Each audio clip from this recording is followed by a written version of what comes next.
के दिल में क्या है। एक बार फिर से दिल्ली के दिल पर हाथ रखने का वक्त आ चुका है, लेकिन इस बार हमारे साथ जो 100 लोग हैं वो बेहद खास हैं, क्योंकि आज पिताओं की बारी है। दिल्ली के 100 पापा अपनी अपनी परेशानियों का, बच्चों के मद्देनजर स्कूल की परेशानी हो, महंगाई, कोरोना हो, आर्थिक मंदी की वजह से किस तरह की परेशानियों से इस उम्र के लोग गुजर रहे हैं, उन सब से सवाल जवाब इन्हीं मुद्दों पर करेंगे। और आपका परिचय करा दें, कांग्रेस पार्टी, बीजेपी और आम आदमी पार्टी के प्रतिनिधि जो हमारे साथ इस बीच मौजूद हैं। अमरीश गौतम जी, जो कि कांग्रेस पार्टी की तरफ से विधायक हैं, फॉर्मर डेप्यूटी स्पीकर भी हैं। हमारे साथ सुधांशु मित्तल जी, भारतीय जनता पार्टी के नेता मौजूद हैं। कपिल मिश्रा, जो कि करावल नगर से आम आदमी पार्टी के इस बार उम्मीदवार हैं, वो हमारे बीच पहुंच गए हैं। लेकिन सबसे खास है यहाँ पर मौजूद लोग। एक बार फिर से पूरा तरीका आपको बता दें। आपके हाथ में है प्ले कार्ड, अगर आप उनके जवाब से सहमत हैं तो आप उन्हें दिखा दीजिएगा हरा रंग, और अगर आप सहमत नहीं हैं तो फिर लाल रंग, और फिर उसी बना पर हम उन्हें देंगे या तो क्रॉस, यानी कांग्रेस पार्टी को या तो क्रॉस या फिर टिक। तो इस टिक की बदौलत आपका ग्रीन सिग्नल उन्हें मिल जाएगा, और अगर क्रॉस लग जाता है यानी रेड सिग्नल है, यानी मुश्किल की घड़ी है, और मुश्किल की बात आती है तो नेताओं की धड़कनें बहुत तेज हो जाती हैं। कार्यक्रम की शुरुआत करते हैं, और सबसे पहले हमारे बीच एक ऐसे कवि हैं जो बड़े शायराना अंदाज में बातें कर रहे हैं, तो आपसे शुरुआत करते हैं। दिल्ली के हाल पे क्या कहें? कहते हैं दिल्ली जो एक शहर था आलम में इंतखाब, हम रहने वाले हैं उसी उजड़े दयार के। ये 100 साल पहले शायर कह के गया, और शायर क्या कह दिया उसकी सुन लो। इस शहर बदहवास में जीना मुहाल है, जो दिल का हाल है वही दिल्ली का हाल है। क्या बात बताइए। कार्यक्रम की शुरुआत कुछ लोगों के मुद्दे उठाते हैं, इस हिस्से में कई लोग मौजूद हैं, उनके मुद्दों से शुरुआत। मैं 2 मोटे पॉइंट जो हम लोगों को महसूस हो रहे हैं एज ए फादर। पानी का बिल, कहते तो हैं पानी का बिल, लेकिन वो उसमें सबसे ज्यादा चार्जेस सीवर के लगे हुए हैं, सीवर सर्विस चार्जेस, जिसे सर्विस चार्जेस बिल होना चाहिए। इतना हो गया है, पहले इतना कम बिल आता था, 40 रुपए, 50 रुपए, 100 रुपए, अब वो हजारों में बिल आ रहा है। एक तो ये बहुत महंगाई बहुत चुभ रही है सबको, पानी के बिल में सीवर का जो है चार्जेस इतना लग रहा है, ये आप लोगों ने ध्यान रखना है, इसको दूर करवाना है। आज दिल्ली को भारतीय जनता पार्टी और कांग्रेस दोनों पार्टी तबाह करने पर लगी हुई है। आज दिल्ली में कोई ऐसी जगह नहीं है, कोई गली ऐसी नहीं है जहां पे अवैध निर्माण नहीं हो रहा हो। तो भारतीय जनता पार्टी के निगम पार्षद हो या कांग्रेस के निगम पार्षद हो, सबको मोटा पैसा मिलता है बिल्डरों से। आम पार्टी भी इस बारे में कभी नहीं बोली है, तो मैं आम पार्टी से पूछना चाहता हूँ कि इनको भी वहां से पैसा मिलता है। अब जवाबों की शुरुआत करते हैं। अमरीश गौतम जी, आपसे शुरुआत करते हैं। मैं समझता हूं कि दिल्ली की जो आबादी बढ़ रही है, वो रोजगार दिल्ली में मिल रहा है तभी बढ़ रही है। जो आदमी गांव देहात से निकल करके आ रहा है, तो मैं समझता हूं कि दिल्ली में रोजगार है तब दिल्ली में लोग आ रहे हैं। पानी के बिल के लिए निश्चित रूप से उसमें कहीं ना कहीं हमारे जो ऑफिसर हैं वो जरूर कहीं ना कहीं किसी दूसरी पार्टी से मिले हुए हैं जो बिल भेज रहे हैं, जो बिल भेज रहे हैं। आप 15 साल तक पट्टी बांधकर खड़े हैं, फिर एक सेकेंड, तो 15 साल पट्टी बांधकर खड़े होने के लिए आप सरकार चला रहे हैं? जी, जो बिलिंग वाले डिपार्टमेंट में लोग हैं वो उस तरह की उनकी आदत है। एक सेकेंड, वोटिंग की बारी आएगी, वोटिंग की बारी आएगी दोस्तों, अवैध निर्माण पे जो बात आई है, अवैध निर्माण में देखिए अधिकारी लोगों की जिम्मेदारी बनती है। अगर कहीं नेता लोग पैसा ले रहे हैं तो ये अधिकारियों को देखना चाहिए, अवैध निर्माण नहीं होने देना चाहिए। एमसीडी में बीजेपी की सरकार है और एमसीडी की जिम्मेदारी बनती है कि वो अवैध निर्माण को रोके अगर कहीं अवैध निर्माण है। आपने पट्टी बांधने के लिए सरकार चलाने की ठानी है?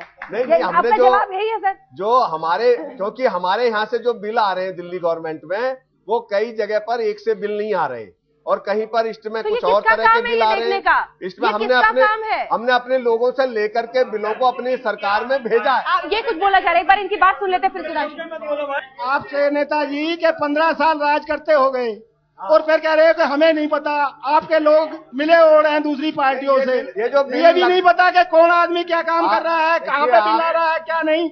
आप फॉर्मलाइज नहीं कर सकते क्या उस काम को? इसका जवाब दे दूं, ये मुश्किल से 2-3 सालों से बिल बढ़ के आए हैं, पहले ये बिल बढ़ के नहीं आते थे, आपको सबको पता है। अभी 5 साल अगर किसी के पास में 6 साल पुराना बिल होता हमें दिखा दें आप। मैंने खुद एक आरटीआई दिल्ली सरकार के ऊपर डाली थी जिसमें ये पूछा था मैंने कि ये 60% सीवरेज चार्ज आखिर आप दिल्ली की जनता से कितना लेते हैं और ये कहां लगाया जाता है। आपको जान के हैरानी होगी कि पहले तो उस आरटीआई का जवाब ही दिल्ली सरकार ने नहीं दिया कि कितना पैसा इकट्ठा होता है। जब सीईसी के अंदर मैं गया तो वहां जवाब मिला कि 300 करोड़ रुपया सिर्फ सीवरेज कलेक्शन चार्ज के नाम के ऊपर आपने दिल्ली की जनता से कलेक्ट किया, लेकिन कहां लगाया, इसका कोई जवाब दिल्ली सरकार के पास नहीं है।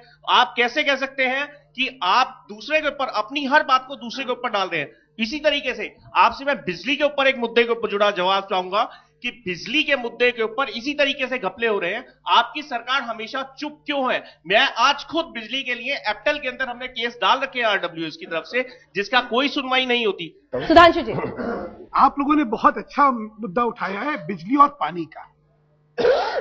ये विडंबना नहीं है कि दिल्ली के बीच से यमुना नदी जा रही है और दिल्ली प्यासी है। ये विडंबना नहीं है कि सीवर के चार्ज आपके बिल में आ रहे हैं और सिर्फ 30% दिल्ली में सीवर है, बाकी में सीवर ही नहीं, ओपन ड्रेन्स है, बाकी में वो सोक पिट्स में जो मल है वो जाता है। तो प्रश्न ये आता है, ये हो क्या रहा है? बिजली की बात हुई अभी, देखिए जो बिजली के जो दर होता है उसको तय करने का क्या करा है इन्होंने कहा है, जो निजी कंपनियां हैं जो अपने खाते में अपना खर्चा लिख देंगी उसके ऊपर उनको सर्टेन रिटर्न देके हम जो है मान लेंगे और उसके साथ हम बिजली के दर तय करेंगे। उनका खर्चा क्या है ये कोई सीएजी नहीं तय चेक करेगा, उनका खर्चा क्या है कोई कमेटी नहीं चेक करेगी। हम ये बिजली के दाम 30% कम करेंगे आने के बाद। ये 30% पहले एक मिनट का जवाब दे दूं मैं। कैसे? देखिए, कम करने के क्या तरीके हैं? कम करने के 3-4 तरीके हैं। ठीक है। पहला तरीका है कि जैसे ही आप लोग खातों का फर्जीवाड़ा खत्म करा वैसे ही दाम जो है फटाफट नीचे आएंगे। जहां पे फर्जी प्रॉफिट्स मतलब कॉस्ट बुक करी गई है वो कॉस्ट जैसे ही हटाई जाएंगी, और ये कोई निजी कंपनी अपनी तरफ से थोड़ी हटाएंगी। तभी से इतने साल हम डिमांड कर रहे थे कि भाई इनका खाता जो है सीएजी से ऑडिट करवाइए। जैसे ही सीएजी का ऑडिट होगा, जितने फर्जी कॉस्ट उन खातों में लिखी हुई है वो सारी कॉस्ट हटते ही बिजली के दाम कमाएंगे। पानी, दूसरा पानी। पहले बिजली का जल्दी से पहले एक दूसरा, बिजली आज मोनोपोली है। आपके मकान में सिर्फ यही कंपनी बिजली देगी और जिस कीमत पे वो चाहेगी उस पे देगी। जहां ये व्यवस्था आपने 3 कंपनियों को दे दी कि आपके पास एक चॉइस होगा, आप इससे लीजिए या इससे लीजिए। कंपटीशन अपने आप दबाव इतना क्रिएट कर देती है कि दाम कम आ जाते हैं। पानी जल्दी से आप यहां वाटर ट्रीटमेंट प्लांट लगाइए, क्यों नहीं पानी जाएगा? क्यों नहीं दिल्ली के हर निवासी का हक है कि उसके नलके में पानी आना चाहिए? कपिल जी, बिजली और पानी के मुद्दे पर अमरीश जी ने और मित्तल जी ने जो जवाब दिए उससे एक बात तो पता लग गई कि यहाँ चोर चोर मुसेरे भाई बैठे हुए हैं। आप कैसे आप देश को लोगों को सुधारने की बात करते हैं और आप मकसद बोल रहे हैं? आप लोग वापस लीजिए, सदिए भाषा की मर्यादा रहनी चाहिए। जनाब, आपकी जो है ना भाषा ये पार्लियामेंट्री भाषा नहीं है, आप ये लफ्ज वापस लीजिए, ये बुरी बात है। ठीक है, आज सरकार में आप इलेक्शन लड़ने पहली दफा हैं, आप ऐसी भाषा का इस्तेमाल ना करें कि जिससे ये बहुत गलत मैसेज जाए, जनता में अच्छा मैसेज नहीं आएगा आपके लिए। अमरीश भाई को अगर ये ही नहीं पता कि 15 साल से उनकी नाक के नीचे उनकी सरकार के ऑफिसर दूसरी पार्टी से मिलकर दिल्ली को लूट रहे हैं, तो क्या बोलूं मैं इसके लिए? उनके जवाब में क्या ये बात पता नहीं है कि जिम्मेदारी से भाग रहे हैं? क्या बिजली और पानी के जब बिल आते हैं तो आप लोगों के पसीने नहीं छूट जाते हैं? ये सवाल उठना लाजमी है। हिंदी का एक मुहावरा है सर, दिल में जब दर्द होता है तो मुहावरा जुबान पर आता है। आपके और हमारे सबके दिल में दर्द होता है जब बिजली और पानी के बिल हमारे घरों में आते हैं। सुधांशु भाई ने बोला कि दिल्ली के बीच से यमुना बहती है फिर भी दिल्ली प्यासी है। जी बिल्कुल प्यासी है। सोनिया विहार में वाटर ट्रीटमेंट प्लांट लगाए, वहीं सोनिया विहार में मैं रहता हूं, वहां पर पीने का पानी नहीं आता सोनिया विहार के अंदर। सर, दिल्ली के बीच से यमुना तब भी बह रही थी जब आपकी 5 साल की सरकार थी और केंद्र में आपके प्रधानमंत्री बैठे थे, तब भी यमुना इसी दिल्ली के बीच से बैठी थी। राष्ट्रपति भवन से 2 किलोमीटर दूर रहने वाले लोग 4 आइडिया बताइए आप क्या करेंगे? 1 सेकंड, आइडिया बताइए आप क्या करेंगे? ठीक है, मैं आपको बताता हूँ हम क्या करेंगे। मैं आपको बताता हूँ सर, हल बताने आए हैं सर। हम लोग 460 करोड़ की योजना लाएंगे, हर घर के अंदर रोजाना 700 लीटर पीने का पानी मुफ्त दिया जाएगा। ठीक है। बिजली की समस्या क्या है? बिजली की समस्या यह है कि एक काला कानून दिल्ली की विधानसभा में आया था। उस विधानसभा में कांग्रेस के भी 40 से ज्यादा विधायक थे और भाजपा के भी 23 विधायक बैठे हुए थे। उसी विधानसभा में काला कानून पास हुआ था। समाधान यह है कि एक काले कानून ने आपकी और हमारी जेब पे डाका डाला है। एक जनता का कानून आएगा और एक कानून में बिजली के दाम आधे होंगे। प्राइवेट कंपनियों को काम करना है तो करे, नहीं करना है तो सरकार अपने आप चला लेगी। ये क्या सोल्यूशन हुआ भाई? सोल्यूशन क्या है? अब वक्त वोटिंग का है। अब आप अपनी ताकत दिखा सकते हैं। सबसे पहले अमरीश गौतम जी के लिए, कांग्रेस पार्टी के लिए अपना वोट डालें। अमरीश जी, आपकी इजाजत से सर। हाँ ठीक है, जो है जनता का फैसला। भारतीय जनता पार्टी सुधांशु मित्तल जी के लिए मिक्स है, गिनती करनी पड़ेगी। 1 2 3 4 5 6 7 8 9 10 11 12 13 14 15 16 17 18 19 20 21 22 23 24 25 26 27 28 29 30 31 32 33 34 हरा रंग ज्यादा। थैंक यू, धन्यवाद। अब आम आदमी पार्टी के लिए, आम आदमी पार्टी के लिए अब बुलेटिन के इस हिस्से में ठीक है, वोटिंग हो गई, ग्रीन रंग उन्हें मिल गया। दिल्ली के दिल में क्या है, इस हिस्से में हम बात स्कूलों की करेंगे, बच्चों के ट्रांसपोर्ट को लेकर कई सारी दिक्कतें हैं उसका जिक्र होगा, महंगाई जैसे मुद्दों का जिक्र होगा। जो हमारी पुरानी दिल्ली है, मैंने तो खास तौर से देखा है वहां कि कोई ट्रक आ गया या कोई टेम्पो आ गया, अब एक रिक्शा में जो खुली साइकिल रिक्शा होती है उसमें 10-10 12-12 बच्चे बिठा लेते हैं, जो सेफ्टी के लिहाज से भी गलत है। देखिए, मेरे पास BSCS का एक डाटा है, उस डाटा में ये कहा गया है कि 2013-14 से दिल्ली सरकार को हर साल 7200 करोड़ रुपया बचेगा, जो कि 25% ऑफ दिल्ली सरकार का बजट है। अगर सिर्फ एक कंपनी से दिल्ली सरकार को 7200 करोड़ हर साल बचेगा तो दिल्ली के पिताओं के दिल में दर्द होगा या नहीं होगा? दिल्ली के दिल में दर्द होगा या नहीं होगा? दिल्ली के अंदर आज जो हमारे ट्रांसपोर्ट मिनिस्टर है, उनको ट्रैफिक के बारे में कोई नियम नहीं पता, कोई कायदे कानून नहीं पता।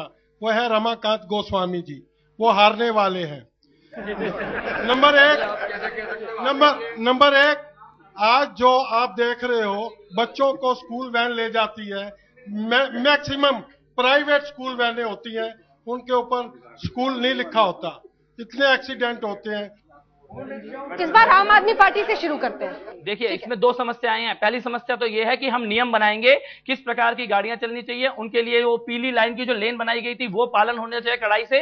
और दूसरी जो समस्या की जड़ है, समस्या की जड़ ये है कि दिल्ली में स्कूल नहीं है, दूर दूर बच्चों को जाना पड़ता है। अगर विधानसभा के अंदर अच्छी क्वालिटी के सरकारी स्कूल हो और रेगुलराइज फीस वाले प्राइवेट स्कूल हो, जहां माता पिता लुटे नहीं, बच्चों के पिताओं को परेशानी ना हो कि फीस कैसे देंगे, तो बच्चों को दूर जाना ही नहीं पड़ेगा। स्टूडेंट को DTC में भी और मेट्रो में भी, और जो मोनोरेल आएगी मोनोरेल में भी, हर किसी में विद्यार्थियों को बिल्कुल कंसेशन मिलना चाहिए, उनका हक है। ये पास बनवाएंगे, ठीक है। जो बातें यहाँ पर उठी हैं, ये सबसे पहले हमारी पार्टी के विधायकों ने, हम सब ने असेंबली में भी ये बात रखी थी, लेकिन मेट्रो रेल दूसरा एक अलग से डिपार्टमेंट है, उसमें सेंट्रल गवर्नमेंट की और सब तरह की, और उसको जब शुरुआत की गई थी तो उसमें किसी तरह का हस्तक्षेप का हमारी तरफ से कोई और ऐसा मनमोहन जी, आप लोगों की बात तो मानते नहीं, लेकिन सवाल ये है, मानते हैं ना मनमोहन जी मानते हैं। सवाल ये है, वो चीजें जो असेंबली में आई थी वो मीडिया के माध्यम से सरकारों के कान तक और ध्यान में गई हैं, लेकिन उसको किसी ने भी,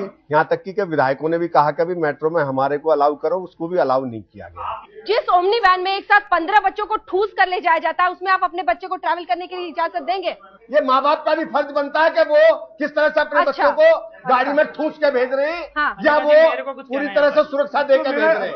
माँ बाप का भी फर्ज बनता है, क्योंकि माँ बाप भी उन बच्चों को माँ बाप की गाड़ी में बिठाते हैं। माँ बाप जिम्मेदार बने, चलिए ठीक है, माँ बाप को जिम्मेदार बनना है। अगर स्कूल का इम्प्लीमेंटेशन से आपका कोई लेना देना नहीं है, करनी चाहिए, ठीक है, हम सबको उस तरह से करना चाहिए। मैं आपसे सिर्फ एक ही क्वेश्चन पूछता रहा हूँ, माँ बाप को अपने बच्चों का क्या करना है वो पता है। आपकी कांग्रेस गवर्नमेंट, आपने क्या किया बच्चों के सुरक्षा के लिए, वो बताइए। सुधांशु जी, मैं 2 मिनट का निवेदन चाहूंगा हाथ जोड़ के, क्योंकि बड़ा गंभीर विषय है ये, और इसको गंभीरता से जरा सुना जाए।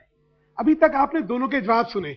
एक लफ्फाजी का उदाहरण यह है कि हम कानून लेके आ जाएंगे, दूसरा का यह है कि भाई ये तो पेरेंट्स की जिम्मेदारी है। जैसे कांग्रेस सरकार का एक उसूल बन चुका है, हर चीज जो है दिल्ली वालों की जिम्मेदारी। देखिए, इसमें होना क्या चाहिए, बच्चों की ट्रांसपोर्ट सब्सिडी सरकार की प्राथमिकता होनी चाहिए। हमारी सरकार बच्चों को, स्कूल के बच्चे जो जा रहे हैं, उनके जाने आने के लिए ट्रांसपोर्ट सब्सिडी देगी, खर्चा तो होगा। हमारी प्राथमिकता क्या है कि बच्चों पे पैसा खर्च हो। एक, इससे सब्सिडी से क्या होगा, और कानून ये होगा कि 6 से ज्यादा अगर गए तो उसकी गाड़ी जब्त हो जानी चाहिए।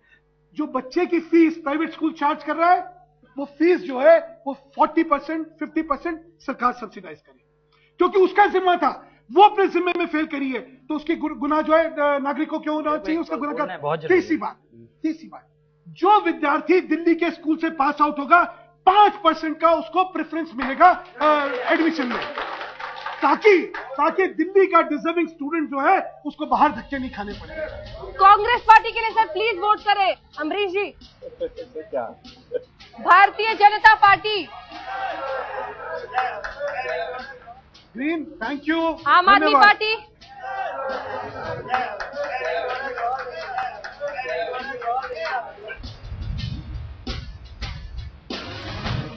दिल्ली के दिल में क्या है? बुलेटिन के इस हिस्से में जैसा कि साहब ने कहा, यहाँ पर प्याज और टमाटर का हिसाब लेंगे, लेकिन उसके साथ एलपीजी, पेट्रोल, डीजल सबका हिसाब लेना है। महंगाई बहुत बड़ा मुद्दा है, लेकिन फिर भी एक दो लोगों की बात सुन लेते हैं, फिर उसके बाद उस पर सवाल करें।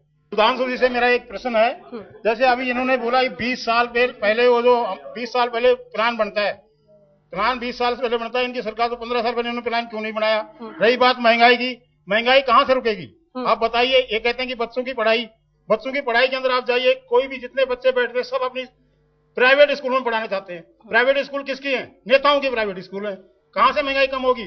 टमाटर प्याज की बात करते हैं, टमाटर आज से 98 में पूछे इनसे क्या भाव था, प्याज क्या भाव थी, सरकार किसकी थी? आप इसका जवाब चाहिए मुझे। अच्छा, ये पुराने हैं, वो पुराने हैं, और ये लड़का अभी बच्चा पैदा हुआ है।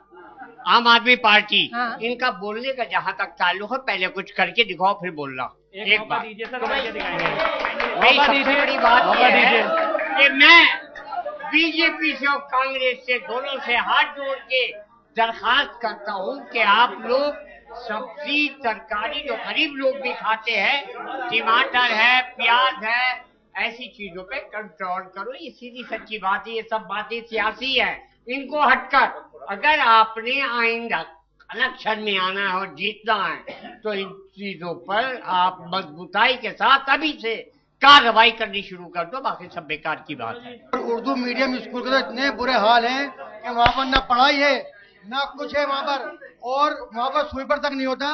बच्चियों से, लड़कियों से झाड़ू दिलवाते हैं स्कूल के अंदर, उनकी सफाई कराते हैं। तो क्या मतलब दिल्ली सरकार इसको गौर नहीं करती कि बच्चे पढ़ने जाते हैं, उनकी यूनिफॉर्म बेकार हो जाती है, स्कूल की सफाई करनी पड़ती है उनको, और टीचर अपने आराम से बैठी कमरे के अंदर नाश्ते पानी करते हैं। वहाँ ये गौर नहीं होता कि रिजल्ट क्या कह रहा है, क्या नहीं कर रहा, क्योंकि उन्हें पता है कि हम सरकारी टीचर हैं, हमको तनख्वाह मिल जाएगी, बच्चे पढ़े ना पढ़े। इस तरफ जो कि मेन मुद्दा है एजुकेशन का, एजुकेशन के बगैर भारत तरक्की नहीं कर सकता। चाहे किसी भी कौम के बच्चे हो, चाहे मुसलमान हो, हिंदू हो, सिख हो, ईसाई हो। महंगाई के बारे में बताना चाहता हूँ। जब मैंने अपने बच्चे का एडमिशन कराया था तो फीस प्राइवेट स्कूल में 2000 थी, लेकिन उनके ऊपर तो कोई लगाम ही नहीं है। अब 4 सालों में 4000 हो गई है। इतनी इनकम तो हमारी बढ़ी नहीं है, बट महंगाई ये कौन रोकेगा इनको? मैं ये कांग्रेस और भाजपा वालों से पूछना चाहता हूँ। एक शख्स यहाँ पर है, उसके बाद जवाब। मैडम, मैं एक सवाल पूछना चाहूंगा कि 97 के अंदर बीजेपी आलू प्याज पे रोई थी, अब जो कांग्रेस है वो आलू प्याज टमाटर और उसके बाद अब बहुत जल्द सिलेंडर के ऊपर भी जाने वाली है, क्योंकि इनकी गवर्नमेंट जो है वो पहले 9 सिलेंडर किए 12 की बजाय, अब बहुत जल्दी ही 6 सिलेंडर करने वाली है और साथ ही उसका रेट भी बढ़ाने वाली है। तो ये बताते हैं, पूछना चाहूंगा ये सिलेंडर 6 कहाँ से गए और वो किसको दिए जा रहे हैं और रेट ये किस बेस पे बढ़ाए जा रहे हैं सिलेंडर के? 8-10 हजार में घर चलाने का दर्द जानते हैं आप अमरीश जी? जवाब दीजिए। देखिए, जो अभी हमारे जो यहाँ पर उपस्थित हमारे सभी सम्मानित भाइयों ने बातें कही हैं, वो निश्चित रूप से चिंता का विषय है। वो आप ही के चिंता का विषय नहीं है, हम सबकी चिंता भी उसी में शामिल है। और जब जब ये कुछ सीजनल भी ऐसी चीजें हैं जो सीजनल रेट घटते बढ़ते हैं।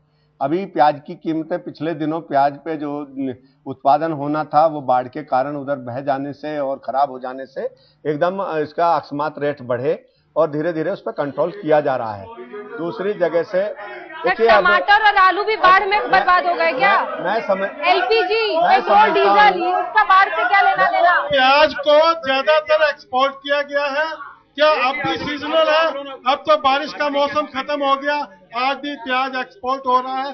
आप अपनी बात करते हैं, जो किसान पैदा कर रहा है मेरे साथ चलिए, उनको क्या पैदावार मिली, वो भी कहता मेरे को भी रोटी चाहिए। आप लोगों को तो फ्री में चाहिए। किसान से जाकर पूछो उसकी क्या हालत है और किस रेट पर उसकी सब्जी की वैल्यू नहीं लगाई जाती। दिल्ली में जो उत्पादन है वो कोई प्याज का उत्पादन दिल्ली में नहीं होता।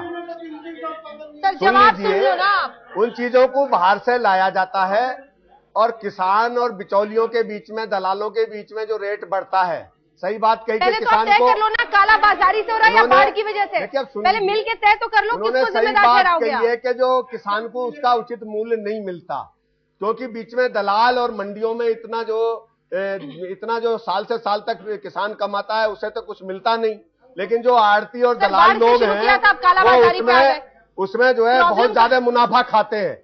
उसकी वजह से फिर जो थोक में फुटकर में जाता है सामान, उस पर भी रेट बढ़ते हैं। जल्दी देखिए जो बिचौली हैं उन पर कंट्रोल किया जा रहा है, और जो बिचौलिए आपके बीच में हैं, आप भी बताइए ऐसे कौन लोग हैं जो काला बाजारी करते हैं। आप सरकार के ध्यान में लाइएगा ऐसे लोगों को। हमारी सरकार ने तो जो है प्याज के रेट कम किए जा रहे हैं, और निश्चित रूप से आप हमारे जहाँ भी कहीं इस तरह की बातें आपको दिखती हैं आप बताइएगा। कपिल जल्दी।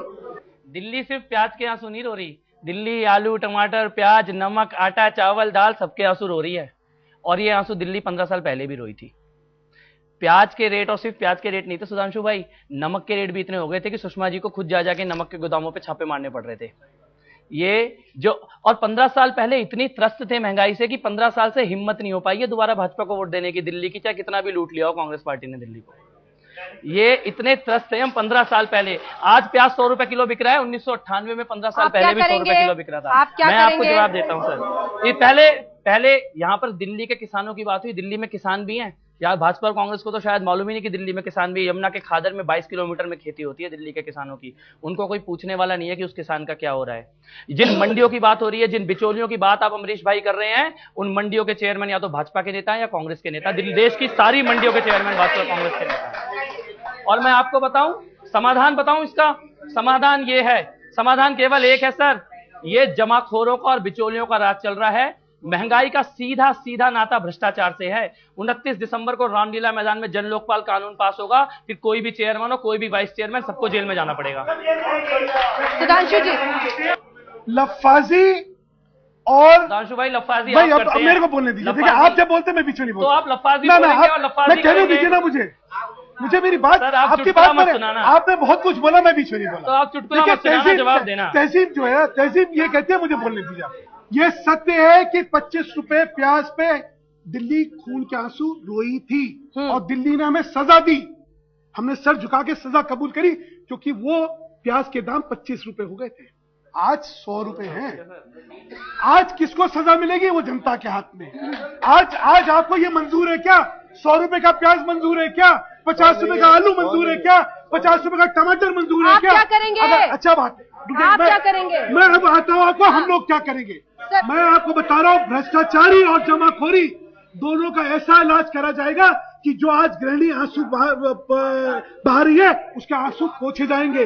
महंगाई के मुद्दे पर अब वोटिंग होगी, लेकिन दूरदर्शिता देखिए, पेट्रोल वगैरह से महंगाई सबसे ज्यादा बढ़ती है, ट्रांसपोर्टेशन से। किसी ने उसको छूने की भी कोशिश नहीं की। बहरहाल वोटिंग हमारे हाथ में नहीं है। वोटिंग सबसे पहले Congress party, voting Bharatiya Janata party के लिए वोटिंग कीजिए। Green yes, thank you. अब बारी आम आदमी पार्टी के लिए वोटिंग कीजिए। दिल्ली के दिल में क्या है, बुलेटिन के इस हिस्से में कुछ और महत्वपूर्ण सवाल जो छूट गए थे, क्योंकि उसका जिक्र यहाँ पर मौजूद इन्होंने किया था और कहा था कि स्कूलों में किस तरह की बदहाली है, बच्चियों को दिक्कत होती है, उनसे सफाई का काम कराया जाता है, टीचर्स को लेकर जबरदस्त दिक्कत है, समस्या है। इसी से जुड़ा हुआ एक सवाल आप बोलना चाह रहे हैं। दिल्ली के जो सरकारी स्कूल हैं उसके अंदर जो मध्याह्न का भोजन दिया जाता है वो इतना गंदी क्वालिटी का दिया जाता है कि उसके अंदर कीड़े मकोड़े छिपकलियां तक निकलती हैं और आए दिन बच्चे बीमार पड़ते हैं। इसी के साथ में एक और है, अब स्कीम नहीं ला रहे हैं आयरन की गोलियों के साथ। क्या गारंटी है कि आयरन की गोलियों के साथ बहुत बड़ी धांधली नहीं होगी? मैं आपकी बात को बड़ी गंभीरता से ले रहा हूं। मैं आपसे ये अनुरोध कर रहा हूं कि अगर हमारे बच्चे इस तरह की घटना से शिकार हो रहे हैं तो उन्हें कहीं प्रशासन के ध्यान में तो बात लानी पड़ेगी ना।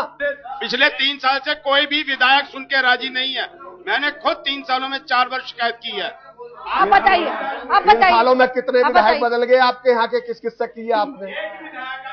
फिर तो कैसे आप कह रहे हैं? अब जवाब ले रहे हैं, जवाब ले रहे हैं। जिस समय बीजेपी का राज था 34% यहाँ पर रिजल्ट आता था 10वीं का, और 40-38% आता था 12वीं क्लास का।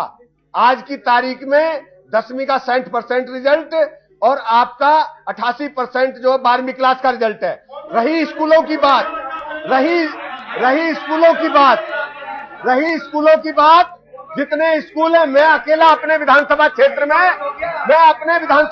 में 4 स्कूल मैंने अपने लिए बनवाए, 4 स्कूल मैंने अपने यहाँ पर बनवाए, और हर विद्यालय में 20 कमरे 30 कमरे हर साल हम बनाते हैं। इस तरह से आप जो कह रहे हैं वो आप जाकर के देखिए, सच्चाई को जानिए। अमरीश भाई, आपको मैं बताऊं, हमारे यहाँ पर 3 स्कूलों का उदाहरण बताऊंगा फटाफट जल्दी से। एक स्कूल है सभापुर में, स्कूल के अंदर 13,000 बच्चे और 36 टीचर है। वहां पे पढ़ाई होती है क्या? एक स्कूल है खजूरी में, 3 दिन आधे बच्चे आते हैं, 3 दिन बाकी के आधे बच्चे आते हैं, वहां पढ़ाई होती है क्या? एक स्कूल है अंकुर एंक्लेव में, अंकुर एंक्लेव में अमरीश जी, टीचर भी ज्यादा होंगे, 36 टीचर है सर। आप दोनों शिफ्ट के बच्चों को तो गिन रहे होंगे, लेकिन अध्यापकों को नहीं गिन रहे होंगे।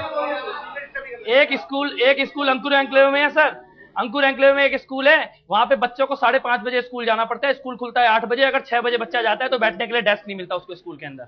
ये रिजल्ट उन बच्चों की मेहनत है सर, जो कुछ ना होने के बाद भी पढ़ के पास हो रहे हैं। आपने उन्हें कुछ नहीं दिया उन बच्चों को।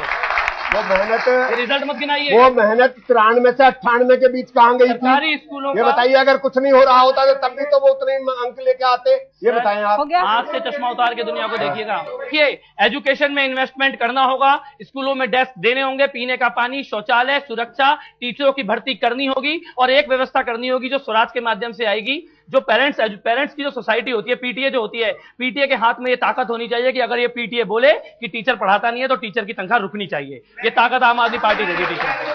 2-3-4 चीजों का हमें सबको करना पड़ेगा। दिल्ली के अंदर सरकारी स्कूल में शिक्षार्थी जो है, वो टीचर जो है, उसकी भर्ती क्यों नहीं हो रही है? क्यों 13,000 वैकेंसियां, 13 नहीं 11,000, शायद 11,500 के करीबन वैकेंसियां हैं। अब 11,500 वैकेंसी अगर स्कूल में रहेगी तो ये न्याय है क्या? दूसरी बात, इन्होंने कह दिया हमारे सारे बच्चे जो पास हो गए। अरे भाई, जब पास कर, आपने कह दिया सबको हम फेल ही नहीं करेंगे तो पास ही होंगे, इसमें आपने कुछ नहीं करा। लेकिन क्यों आज बच्चा जो है सरकारी स्कूल में नहीं जा रहा? क्योंकि शिक्षा का स्तर वहां पे जो है बहुत निम्न स्तर का है। आपको वहां पे जितने रेजिडेंट एसोसिएशन ले लीजिए, उनके साथ में स्कूल है, उनकी आप मॉनिटरिंग कमेटी बनाइए। भाई आप देखो टीचर आ रहा है नहीं आ रहा। मिड डे मील स्कीम की आपने बात करी, मिड डे मील स्कीम में खाना मिल रहा है नहीं मिल रहा, क्या क्वालिटी मिल रहा है क्या नहीं मिल रहा, इसकी मॉनिटरिंग कमेटी कौन बनाएगा? चलिए, वक्त का वोटिंग का हो रहा है, वोटिंग का वक्त हो रहा है। अभी कह रहा हूँ कि बनाइए उनको। आज RWA को बनाइए, आप वहां पे RWA को उसमें इन्वॉल्व करिए, क्योंकि जब आप वहां पे स्कूल की कमेटी बनाएंगे तभी आप इन्वॉल्व कर पाएंगे। और सबसे बड़ी बात है, मैंने कहा जिसको मैं आपसे कह रहा हूँ, कांग्रेस पार्टी के लिए वोटिंग कीजिए। भारतीय जनता पार्टी सुधांशु मित्तल, आम आदमी पार्टी, उम्मीद है सर, आम आदमी पार्टी कपिल मिश्रा जी के लिए वोट कीजिए जल्दी से। सर वोट कीजिए, आपका ही बच्चा हूँ। एक वोट से वो जीते हैं, एक वोट।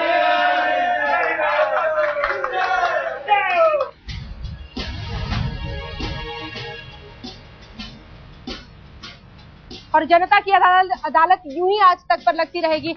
आज की हमारी इस विशेष पेशकश में इतना ही, लेकिन अगले दिन फिर हाजिर होंगे ऐसे ही 100 जनता के प्रतिनिधि के साथ और नेताओं से लेंगे हिसाब। आप देखते रहिए आज तक।